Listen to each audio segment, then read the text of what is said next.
Here you can see our experimental setup. We have two carts on sliders so they can move very easily. This cart is connected to a rigid piece of metal here to ground by this spring.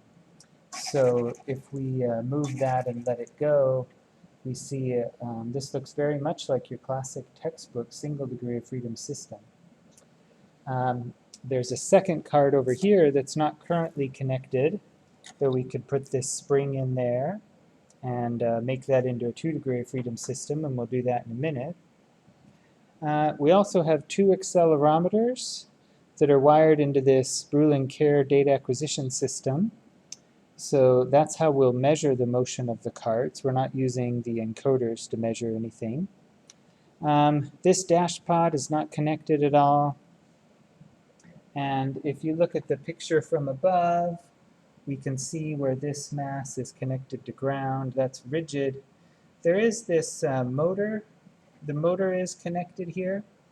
That will add a little bit of resistance, but hopefully it won't affect anything very much. So that's our setup. And for our experiments, we will go and displace the mass different amounts. So here, for example, I've displaced it 1 centimeter and let it go, and we can see the response until it dies away due to damping. So here again, you can see I displace on the scale until I get 1 centimeter of deflection, let it go. I could do the same to 2 centimeters or 3 centimeters. And we get a little larger amplitude. As far as our eye can tell, there's nothing all that different between any of those cases. But so those are our different cases again. 1 centimeter, 2 centimeters, and 3 centimeters. So we could then add mass to see how that would change things. We secure those in there. Now, if we do the same amount of deflection, we'll see that the vibration is a lot lower rate, and the vibrations take longer to damp out. So if we repeat again, 1 centimeter is pretty small, dies away quickly. 2 centimeters, you get a sizable vibration. 3 centimeters, it goes for quite a while there. Okay, but that's about all you can tell until we start doing the analysis. Now, if we go ahead and install a second spring,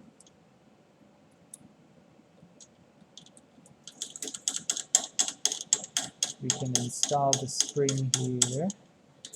We'll remove the masses. And then we can install a spring here. And now we'll tighten this down.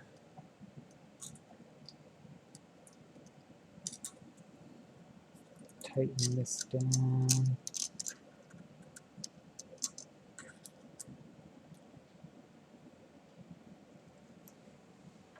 Now we have a 2 degree of freedom system. Both masses are connected, and if we move either mass, we get motion in both of them. So they're both definitely coupled.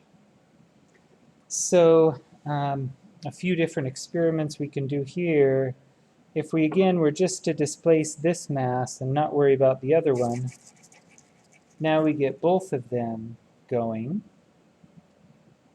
And notice if all we do is this, we'll get the same deflection in both. We let go, we'll get a multi-harmonic response in both of those. We could also try to keep this one fixed while displacing the first mass. So if we do that and let it go, we get a much more complicated response, multiple harmonics going right there. And so one thing we might try to do is to try to see if we can get this to oscillate in just a single first mode of vibration. a single harmonic response. And you can see doing about that does get us pretty close to a single harmonic response. We can also try to get the second mode excited if we displace these in opposite directions. See there we get almost a second mode alone vibration. So another way that we might try to excite the first mode would be to use the feel, try to drive it at resonance. We can feel this frequency where it really wants to go, right? So that's the first mode of vibration. We might be able to do the same thing with the second mode, right? And if all goes well, we can excite that one as well.